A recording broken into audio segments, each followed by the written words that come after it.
Assalamu alaikum students. Today we will discuss about the impact of climate on natural vegetation. So question number 2 is describe the impact of climate on natural vegetation. Answer is given on page number 58. Impact of climate on vegetation. जैसे आपको पता है कि जो climate है, जिस condition जिस तरह का क्लाइमेट होगा, जिन जिन एरियाज का जिस तरह का क्लाइमेट होता है उसके अकॉर्डिंग उसकी वेजिटेशंस होती हैं. ठीक है, वेजिटेशंस भी उस क्लाइमेट के कंडीशन पे बहुत डिपेंड करती हैं. ठीक है, अगर ज़्यादा अच्छे हालात हैं, बारिश ज़्यादा हो रही है, बहुत अच्छी ज़मीन है उसकी वजह से, तो उस टाइम उधर की वेजिटेशन जो है वो किसी दूसरे एरियाज़ की जहाँ पे बारिश कमी है या डेजर्ट एरियाज़ है तो उनकी वेजिटेशंस और जो एक फर्टाइल लैंड है उधर की वेजिटेशन में बहुत फ़र्क होता है. ठीक है, डेजर्ट में और या माउंटेनियस एरियाज़ में चले जाओ तो वहाँ की वेजिटेशन और होती हैं, क्योंकि अकॉर्डिंग टू क्लाइमेट वेरी करता है, ये हर जगह पे वेरी करता है. अच्छा, अब वो हम देखेंगे कि क्या किस तरह की वेजिटेशन है डिफरेंट. अच्छा, वेजिटेशन आपको समझ आई होगी. वेजिटेशन क्या है? प्लांट्स से रिलेटेड बात हम करेंगे यहाँ पे. ठीक है, चलिए स्टार्ट करते हैं. Variation of climate in different parts of Pakistan has a great impact on vegetation on human activities. Vegetation जो है वेरिएशन जो है क्लाइमेट की वो हमारे पाकिस्तान के डिफरेंट पार्ट्स में डिफरेंट है. ठीक है, तो उसी तरह उसका इम्पैक्ट पड़ता है वेजिटेशन पे भी और ह्यूमन एक्टिविटीज़ पे भी. हमसे पूछा क्या गया है कि उसकी वेजिटेशन पे इफेक्ट बताना है. तो impact of climate on vegetation. The forest found in mountainous areas of Pakistan above 4,000 meter are called alpine forest. अच्छा, आपको पता है माउंटेनियस एरियाज में भी आपको ट्रीज और फॉरेस्ट मिलेंगे और आपको लो लेइंग एरियाज में भी मिलेंगे. ठीक है, अब क्योंकि क्लाइमेट का डिफरेंस आ जाता है फॉरेस्ट में भी और ये लो लेइंग एरियाज में भी. ठीक है, तो उसके हिसाब से वहाँ के जो फॉरेस्ट हैं वो डिफरेंट होते हैं. अब यहाँ पे पहले हम बात करें एल्पाइन फॉरेस्ट. एल्पाइन फॉरेस्ट वो फॉरेस्ट हैं जहाँ पे जो ट्रीज़ हैं उनकी हाइट जो है वो 4,000 मीटर अबव हो. ठीक है, या वो जंगलात बेसिकली क्या है, दरख्तों से और झाड़ियाँ ये सब कुछ है ना, वहाँ पे ग्रीनरी है. तो क्या है कि वो फॉरेस्ट जो 4,000 मीटर अबव है माउंटेनियस एरियाज में उनको बोलते हैं alpine forest. They don't grow to their full height because of extreme snowfall and short summer season. आपको पता है कि जो हमारी माउंटेन की पीक होती हैं, आपको वहाँ पे ये आप लोग अभी तक पीछे से भी पढ़ते आ रहे हो कि उधर बर्फ़बारी बहुत होती है, स्नोफॉल होती है. ठीक है, तो और सर्दियों का जो टाइम पीरियड है वो ज़्यादा आता है और समर सीजन जो है वो शॉर्ट होता है. तो क्या होता है कि वहाँ के जो प्लांट्स हैं जो ये माउंटेनियस एरियाज़ में हैं और 4,000 अबव मीटर पे हैं, वहाँ पे जो दरख्तों की जो हाइट है ना वो उस एक्सट्रीम लेवल तक नहीं जा पाती. ठीक है, क्योंकि वहाँ पे समर जो है वो शॉर्ट होता है, स्नो फॉलिंग ज़्यादा होती है, बारिश का जो एक वेजिटेशन को एक नेचुरल इन्वायरमेंट चाहिए होता है वो उस चीज़ को फुलफ़िल नहीं कर पाता. तो वहाँ के जो फॉरेस्ट हैं या वहाँ के जो ट्रीज़ हैं उनकी हाइट उसकी निस्बत कम होती है. ठीक है, फिर हम बात करेंगे. अच्छा, अब हम आगे देखते हैं. However the forest which are found below 4,000 metre are comparatively dense. वो फॉरेस्ट जो कहाँ पे होते हैं, जो 4,000 से मतलब बिलो जिनकी हाइट है उससे कम पे हैं वो, तो वहाँ वो जो होते हैं वो फॉरेस्ट ज़्यादा डेंस होते हैं, यानी ज़्यादा घने जंगलात होते हैं. ठीक है, इससे पहले जो हमने एल्पाइन फॉरेस्ट देखे वो कौन से थे, जिनकी ग्रोथ जो थी वो इतनी ज़्यादा जो उनकी एक्सट्रीम लेवल जो उनका बनता है उस लेवल पे नहीं हो रही थी, तो वो एल्पाइन फॉरेस्ट है. फिर ये किसकी वजह से थी उनकी ग्रोथ? क्लाइमेट कंडीशन की वजह से, क्योंकि माउंटेनियस पे क्लाइमेट कंडीशन वेरी करती रहती है. पीक पे और क्लाइमेट कंडीशन है, उससे थोड़ा सा बिलो हाइट पे आएंगे तो क्लाइमेट कंडीशन चेंज हो जाएगी, उससे भी फर्दर हम नीचे आएंगे तो क्लाइमेट कंडीशन फिर फर्दर चेंज हो जाएगी. तो अब यहाँ पे हमने पहले एल्पाइन फॉरेस्ट देखे, उसके बाद जिन फॉरेस्ट का जिक्र हो रहा है इनको बोलते हैं माउंटेन फॉरेस्ट. ठीक है, इनको बोलते हैं हम माउंटेन फॉरेस्ट. इनकी हाइट जो होती है ये 4,000 से बिलो होती है, नीचे होते हैं. ठीक है, here trees attain their full height because of adequate rainfall. अब यहाँ पे देखें, यहाँ पे क्योंकि उनको एक जो जितना उनको रिक्वायर्ड है रेनफॉल या जितना उनको टेम्परेचर रिक्वायर्ड है, जितनी उनको समर सीजन रिक्वायर्ड है, वो तमाम उन चीज़ें जो है वो उनकी रिक्वायरमेंट पूरी हो रही होती हैं, ठीक है। तो यहाँ पे क्या है कि because of advocate rainfall temperature and duration of summer season, तो इसकी वजह से उनकी जो हाइट है उन ट्रीज़ की वो अपनी मतलब उनकी हाइट जो होती है वो फुल होती है, ठीक है। जो उनकी हाइट बनती है ट्रीज़ की, जितनी हाइट तक पीक तक जाते हैं वो उनकी हाइट वहाँ पे मतलब बाकी उसकी निस्बत ज़्यादा होती है। अच्छा, these are found in northern areas. अब ये वाले ट्रीज़ जो हैं ये हमें नॉर्दर्न एरियाज़ में मिलते हैं। इसमें कौन से एरियाज़ आ रहे हैं? मानसेरा, एबटाबाद इन Khyber Pakhtunkhwa, Murree and Gilgit in northern Punjab and Quetta and Kalat in Balochistan, ठीक है। ये एरियाज़ के नेम है जहाँ पे आपको जो है ये माउंटेन फॉरेस्ट मिलेंगे, ठीक है। और इससे जो अबव है 4000 मीटर से जो अबव है वो है एल्पाइन फॉरेस्ट, और उससे 4000 से जो बिलो पे हैं उनको क्या बोलते हैं? Mountain forest. और जो हमें नॉर्दर्न एरियाज में मिलेंगे और वो कौन से हैं ये उनके नेम मेंशन है, ठीक है। फिर the climate of Balochistan plateau and Piedmont areas favour the growth of scattered dry forest and grassland. अच्छा, अब क्या है कि बलूचिस्तान जैसे आपको पता है कि प्लेट्यू है, ठीक है। बलूचिस्तान जो है वो प्लेट्यू है। मैंने कल आपको मैप पे भी बताया था कि उसका कुछ पार्ट, ज़्यादा पार्ट जो है वो प्लेट्यू है, उसका थोड़ा सा पार्ट जो है वो माउंटेनियस एरियाज में चला जाता है। तो क्या है कि क्लाइमेट जो है वो बलूचिस्तान प्लेट्यू का वो किस तरह का है, specially and Piedmont areas. Piedmont areas कहते हैं, अब यहाँ पे ये पिड जो है इसका मीनिंग होता है फुट, और मोंट कहते हैं हिल्स को, ठीक है।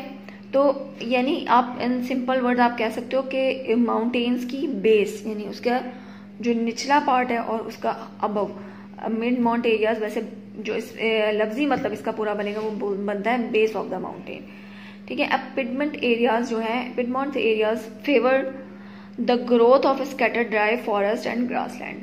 बलूचिस्तान प्लेट्यू का क्लाइमेट इस तरह का होता है कि वहाँ पे जो ड्राई फॉरेस्ट है और जो ग्रासलैंड एरियाज है वो क्लाइमेट ऐसा होता है कि वो उनकी ग्रोथ के लिए उनके लिए बेनिफिट लाता है, ठीक है। यानी उधर ज़्यादा अच्छी ग्रोथ इन एरियाज़ की हो जाती है जो ड्राई फॉरेस्ट एंड ग्रासलैंड है, जो स्कैटर्ड हुए होते हैं। तो अकॉर्डिंग टू क्लाइमेट जो है वो उनकी ग्रोथ जो है वो ड्राई फॉरेस्ट की और ग्रासलैंड की वो फेवरेबल होती है। अच्छा जी, अब नेक्स्ट आता है Bela forest. The climate of plain favours the growth of broad leaves forest along the river bank. अब क्या कह रहे हैं कि वो फॉरेस्ट जो कहाँ पे है? प्लेन्स में, ठीक है, मैदानी एरियाज में जो है, मैदानी इलाके में, वहाँ पे जो है वहाँ पे आपको बड़े बड़े पत्तों वाले दरख्त मिलेंगे, ठीक है। तो इनको हम बोलते हैं Bela forest. Away from the river in open plain areas is found thorn bush type of vegetation. क्या है कि वो जो प्लांट्स जो दरियाओं से दूर होते हैं, रिवर से दूर है, वहाँ पे जो वेजिटेशन है वो बड़ी झाड़ीदार झाड़ियाँ सी होती हैं जो रिवर से दूर है एरिया। ये पॉइंट हम दोबारा देखते हैं। देखें क्या कह रहे हैं कि the climate of plain favour, plains यानी जो मैदानी इलाकों के जो क्लाइमेट ऐसा होता है कि वहाँ के जो फॉरेस्ट होते हैं उनके जो ट्रीज होते हैं वो ब्रॉड लीव्स के होते हैं, ठीक है, उनके बड़े बड़े पत्ते होते हैं। तो फिर वो एरिया उनको बोलते हैं बेला फॉरेस्ट, ठीक है, अलॉन्ग द रिवर बैंक यानी दरिया के किनारे की तरफ जो मैदानी इलाका है। फिर जो दरिया से दूर है, एक बात की उन्होंने दरिया के किनारे की तरफ, और एक वो जो दरिया से दूर हो जाती है, ठीक है, रिवर से थोड़े away from the reverse in open plain areas is found thorn bush type of vegetation, यानी जो उससे दूर है वहाँ पे झाड़ी नुमा सी वेजिटेशन आपको मिलेगी। अच्छा, फिर हम डेजर्ट के एरिया की बात करेंगे। In desert areas of Pakistan where the climate is extremely dry. जैसे आपको पता है कि डेजर्ट एरिया में जो है वो क्लाइमेट जो है वो बहुत ज़्यादा ड्राई और हॉट होता है, ठीक है, गर्मी भी बेइंतहा होती है और ड्राइनेस भी बहुत ज़्यादा होती है। थॉर्न स्क्रब्स ये लिखा हुआ है, ये श्रब्स हैं, ठीक है, झाड़ियों को कहते हैं। Thorn shrubs and date palms are found. अब डेजर्ट एरियाज जो है पाकिस्तान के जहाँ पे क्लाइमेट जो है वो बहुत ज़्यादा ड्राई और हॉट है, वहाँ पे आपको खुश्क झाड़ियाँ और डेट पाम्स यानी खजूर के जो दरख्त होते हैं ना वो आपको मिलेंगे। अब खजूर के दरख्त आपको पहाड़ी इलाकों में या नॉर्मल जो मैदानी इलाकों जहाँ का एरियाज है वहाँ पे आपको डेट पाम्स नहीं मिलेंगी, ज़्यादा जो आपको मिलेंगे यहाँ पे मिलती हैं डेजर्ट एरियाज में। While the moderate climate of the coastal areas favor the growth of mangrove forest in the deltaic regions of river Indus and Hub. अच्छा, दूसरी तरफ वो क्या कह रहे हैं, एक तरफ बात की हमने डेजर्ट की और दूसरी तरफ वो बात कर रहे हैं कि while the moderate climate of the coastal areas, यानी जो कोस्टल एरियाज हैं जहाँ का क्लाइमेट जो है वो मॉडरेट है, तो वहाँ के एरियाज की जो ग्रोथ है, किसकी वेजिटेशन की ग्रोथ है, ऑफ मैंग्रोव फॉरेस्ट, वहाँ पे मैंग्रोव फॉरेस्ट है in the deltaic regions of river Indus and Hub. Hub जो है ये भी रिवर इंडस का आपको पता है, और हब जो है ये बलूचिस्तान में है, रिवर का नेम है, ठीक है। तो अच्छा, अब यहाँ पे डेल्टिक का वर्ड आ रहा है। डेल्टा होता है कि देखें जैसे रिवर, जहाँ पे डेल्टा कहते हैं ऐसी ज़मीन जहाँ पे बहुत साल पहले वो दरिया बहता था, ठीक है, लेकिन टाइम टू टाइम वो जो है वो हिस्सा ड्राई हो गया, तो वो उसको हम बोलते हैं, उस ज़मीन को हम डेल्टा बोलते हैं, ठीक है। तो अब क्या है कि क्या था कि जो मैंग्रोव फॉरेस्ट है वो कहाँ पे है, deltaic region of the river Hub and river Indus, इन एरियाज में आपको मैंग्रोव फॉरेस्ट मिलेंगे। मैंग्रोव फॉरेस्ट किस तरह के होते हैं और डेट पाम्स किस तरह से है। डेट पाम्स तो होपफुली आप सबको मोस्टली पता होगा, लेकिन फिर भी मैं अपने लास्ट में 2 पिक्स शेयर करूंगी। जो फर्स्ट वन होगी वो होगी डेट पाम की, क्योंकि हमारा पहला टॉपिक का जो आया वो डेट पाम्स आया, तो फर्स्ट पिक डेट पाम्स की होगी, वो आपको क्लियर पता चल जाएगी कि ये जी खजूर का दरख्त है। फिर मैंग्रोव फॉरेस्ट की, ठीक है, मैंग्रोव फॉरेस्ट की पिक शो करूंगी जो बहुत बारीक बारीक से उसमें कह लो स्टेम्स बनी होंगी और रूट्स बनी होंगी, तो ये मैंग्रोव वो होगी मैंग्रोव फॉरेस्ट की, ठीक है। तो ये आप पहले पिक देखो, उसके बाद मैं आपको इस क्वेश्चन का आंसर मार्क करवाती हूँ।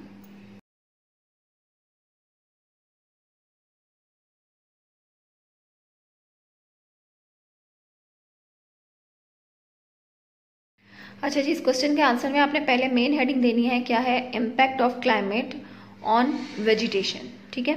क्योंकि बात वेजिटेशन की हो रही है तो आपने ये इधर ऊपर वाली लाइन इसमें ऐड करनी है, variation of climate in different part of Pakistan has a great impact on vegetation.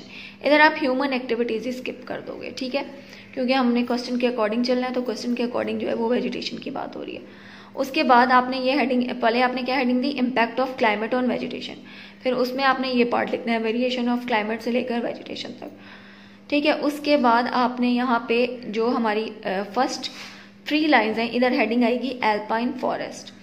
The forest found in the mountainous areas of Pakistan above 4,000 meters are called alpine forest. They don't grow to their full height because of extreme snowfall and short summer season. ये हमारा alpine forest की heading complete हुई। देन आपने heading देनी है mountain forest. However the forest, however आप cut कर दें, ठीक है। The forest which are found below 4,000 metre are comparatively dense. Here trees attain their full height because of adequate rainfall, temperature and duration of summer season. These are found in northern areas, Mansehra, Abbottabad in Khyber Pakhtunkhwa, Murree and Gilgit in northern Punjab and Quetta and Kalat in Balochistan. The climate of Balochistan Plateau and Piedmont areas favor the growth of scattered dry forest and grasslands, ठीक है। अच्छा, अगर आपने ये word सुना हो दामने को, ठीक है, तो पिडमेंट कोहे दामनी को बोलते हैं, ठीक है, उर्दू में मीनिंग बता रही हूँ, वैसे इसका base of the mountain English में मीनिंग है।